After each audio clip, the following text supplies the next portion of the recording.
back to the Socially Awesome podcast. I am here today. Obviously, I'm nervous.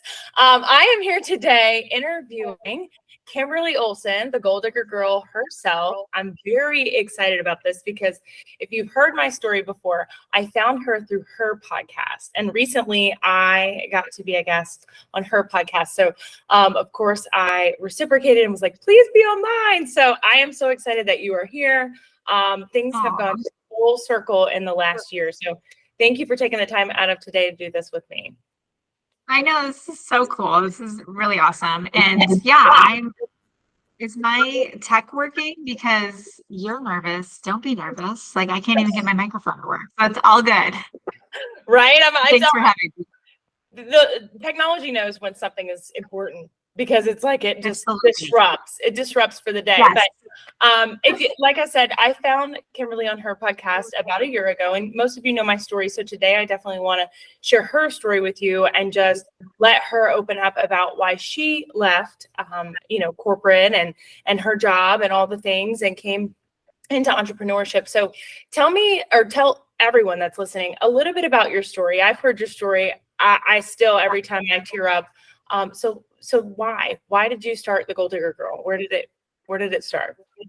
Yeah, thanks for asking and having me on here. And I do love to talk about it because I think, you have a very strong social media presence. I've been on social over 5 years now. And I think that when we see people that are out there and they're doing it, we think that there's just some magic bullet, there's something we're missing and you can't be like them. And so I think it is important to share stories and, our why and where we came from. So I've been in the online space since 2011, but I didn't really, get into it until 2017. I had a few different things I attempted and nothing to make it where I could quit my job. I remember every time I print my resume off, I'm like, this is going to be the last time, the last time I'm getting a job or having to get a job, and we moved and different things. So I had my daughters back to back, a year and a half apart, and I was, battling over a decade of alcohol abuse. And so I was just hanging on by a thread. I had postpartum with both of them, a lot of depression, I was not in a great place. And so I had to get a job locally because I'd been let go from my corporate job before that.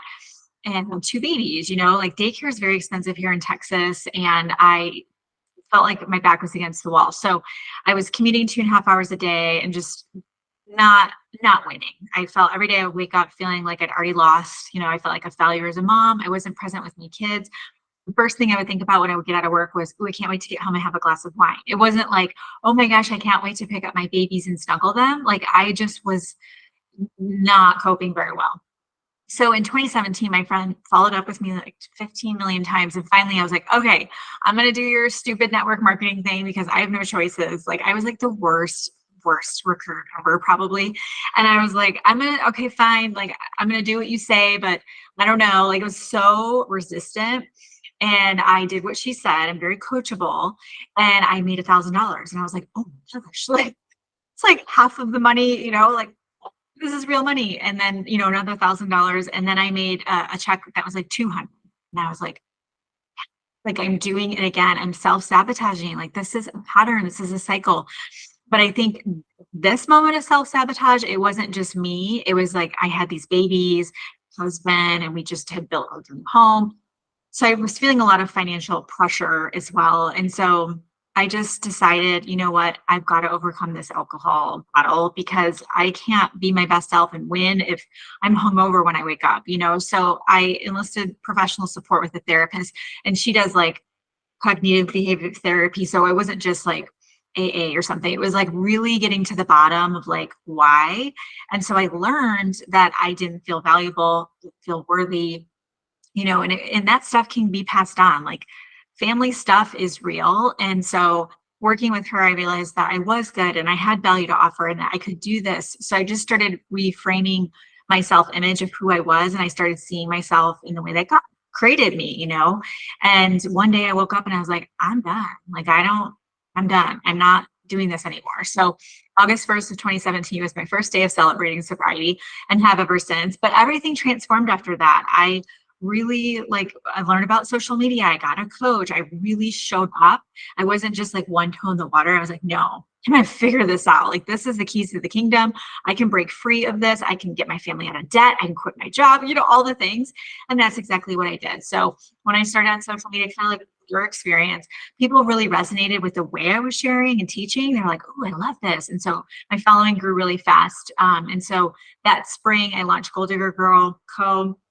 Had my first boot camp. I did like 6 figures in 90 days. Like, it all happened really fast. But it was because, I had found my sweet spot. I found my people. It was really clear who I wanted to work with and all of that. And so we've grown it to almost $8 million in revenue. We have students all over the world. And there's many, many different things that have come of that. But yeah, so that kind of brings you to present day.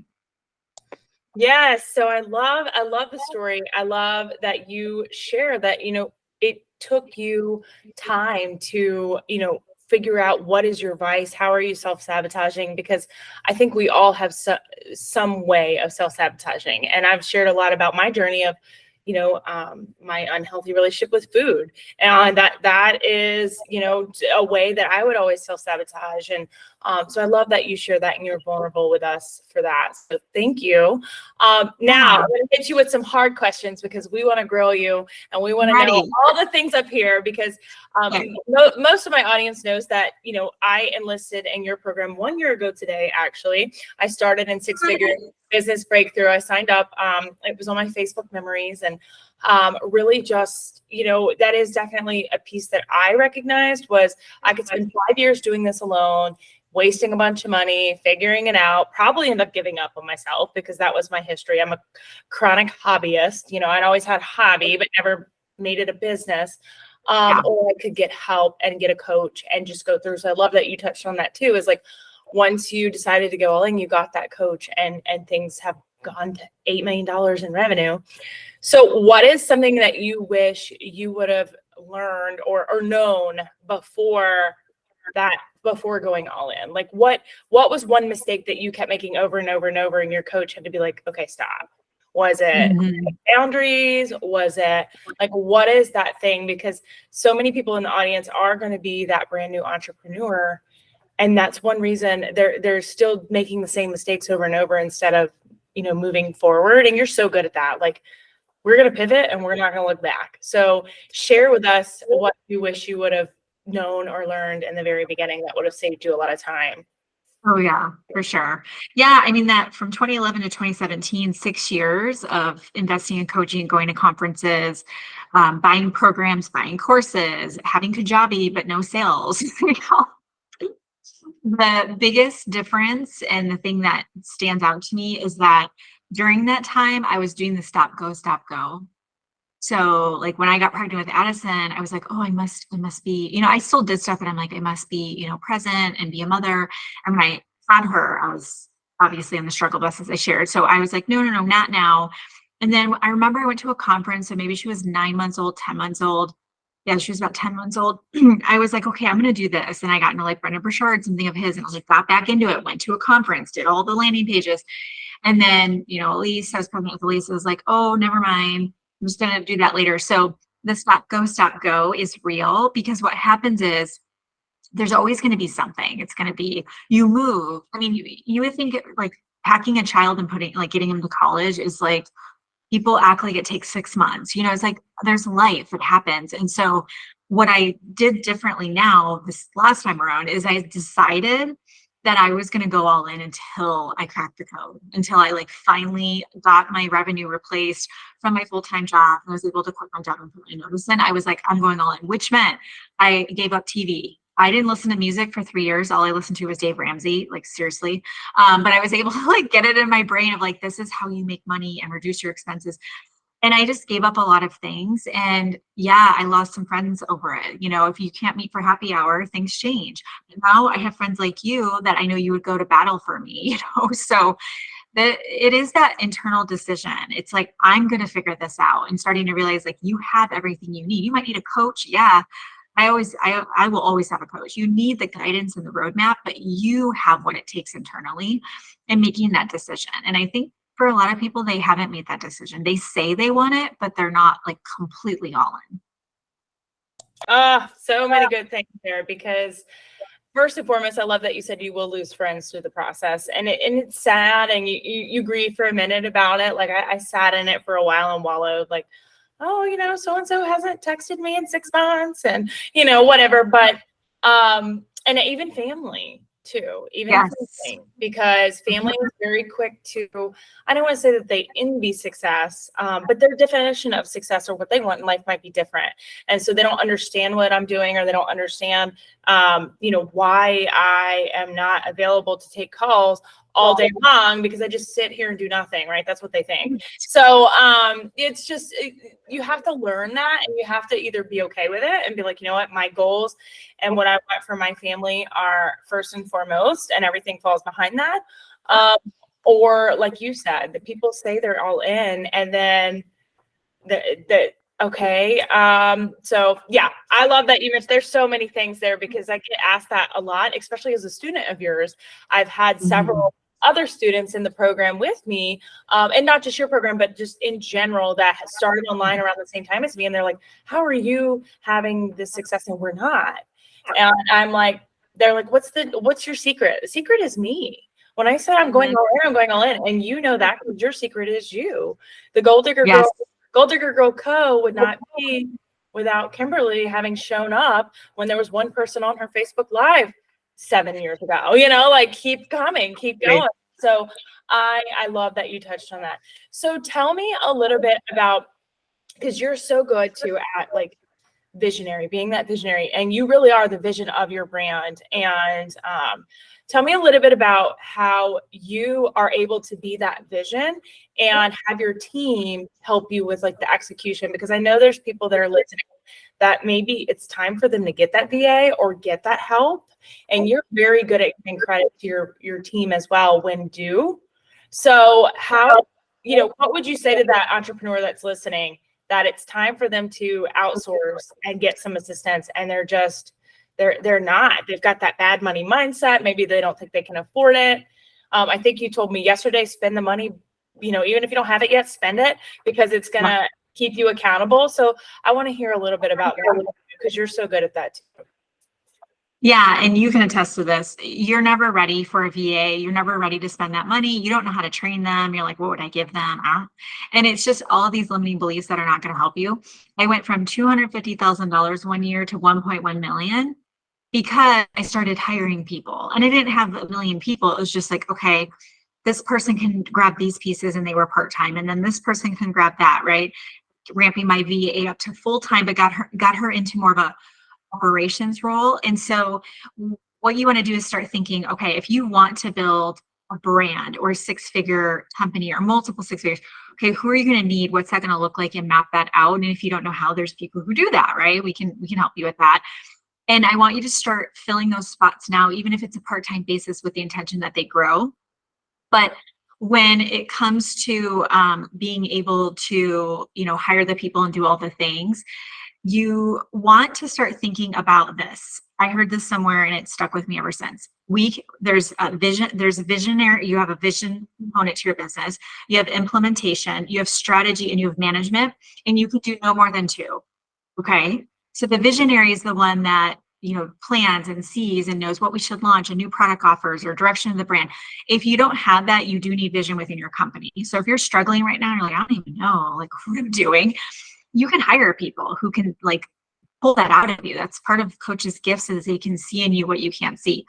So say you're a visionary like me. And then the other thing I'm really good at is strategy, really good at strategy.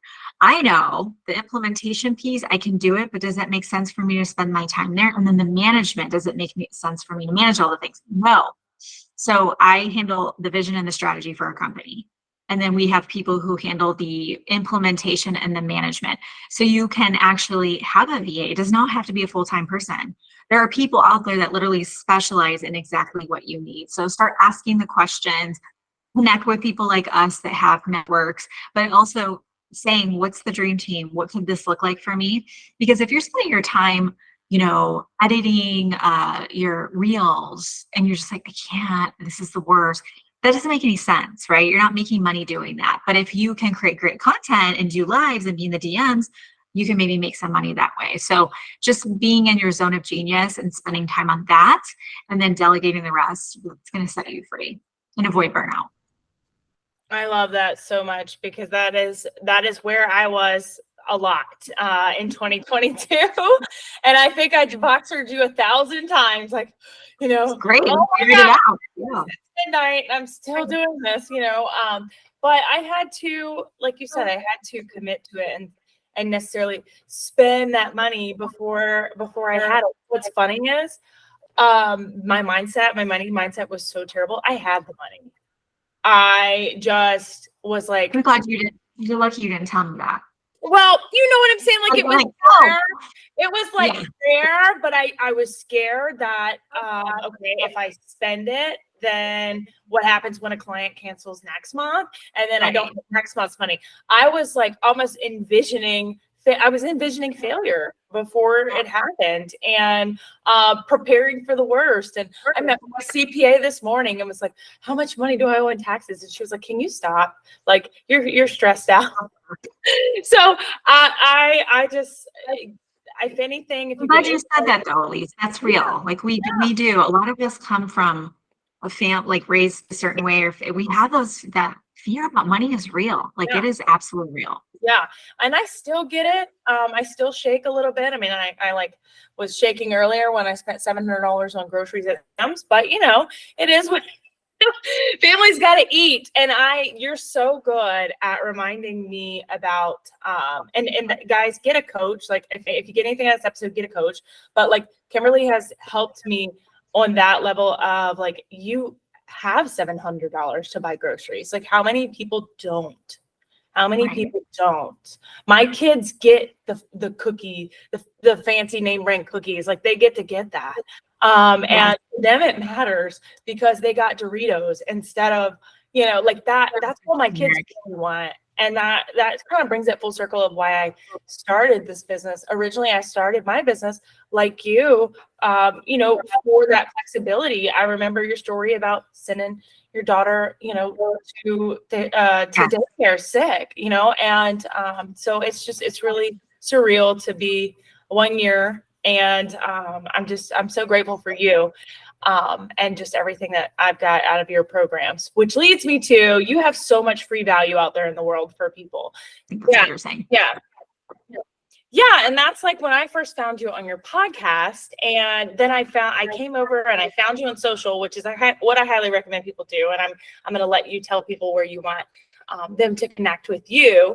But I came over, I connected with you, and then everything has just molded from there. You and I are partners on several different projects now, and just gotten to learn so much from you last year. And just things can change. So tell us a little bit about where you want people to connect with you, how they can come find you. I know you're active on your own social. You have your team, but you are on your own social too. You're super active still, which I love. So tell me how they can get in contact with you. Yeah, absolutely. So yeah, as you mentioned, we're working on several projects together. My favorite project working on with you is network marketing. So I came out of network marketing retirement because of you. So if you guys are watching or listening, you're just like, oh, I need to find my people. Come hang out with us, because we even have affiliate options for the company we've partnered with, which is Blatantly. We've both reached the top 3% of the company. So like, we're not messing around, but we can show you how the systems and tools that we put in place for our team, like let us plug in and still have lives and be with our kids and run our other businesses. There's just so many different things that we've done together, and it's been so much fun. And I'd love to be, my favorite place is Facebook. My personal profile, Kimberly Olson. Come check me out. I have a Facebook group called Goal Digging Boss Babes. I think there's like 30-some thousand people in there. And then Instagram. So wherever you're, I'm on all the platforms, but feel free to say hello, shoot me a DM. I'd love to connect with you. But yeah, it's been so great to chat with you. And I'm so proud of you, Elise. I mean, I told you when I first met you, I'm like, you remind me of myself when I was first starting out. And just to see you like, okay, what about this? What about that? Like, you implement so fast. You've implemented so fast that sometimes you forget, like, oh yeah, I launched that course 2 weeks ago. Like, it's like, it's just so impressive to just take action. And you have every reason to not. and you find a way. Like, it's just so commendable. And you're just getting started. I mean, just a year in, you can't even imagine what you're going to create in the next 5 to 10 years. Like, global domination, my friend. So kudos to you. You're doing such a great job, and I'm really happy to be in your life. Thank you, thank you. And you're right. I mean, it is hard to, or it's easy to forget. You corrected me several times when I skip over small wins, and I'm like, well, there's about this many people in my group or whatnot. But it feels good to be excited about what's to come, and that's what's been missing for the last, I don't know, last 10 years. It's been excitement for the future, so man, we're gonna rock it, like, and I'm so Yes. excited about it. So awesome. Well, thank you so much for being here. Y'all go connect with her. I mean, you can learn so much just from being connected with people and their content, and just let it speak to you. And Kimberly has, like I said, so many different projects that she has worked on. I learned so much about multiple streams of income from her, and just my future's been set up. So go stalk her on social so that you can see all the goods for yourself. So thank you so much for joining me today. And until next time, guys, make it simple, make it social, and make it awesome. Bye, guys.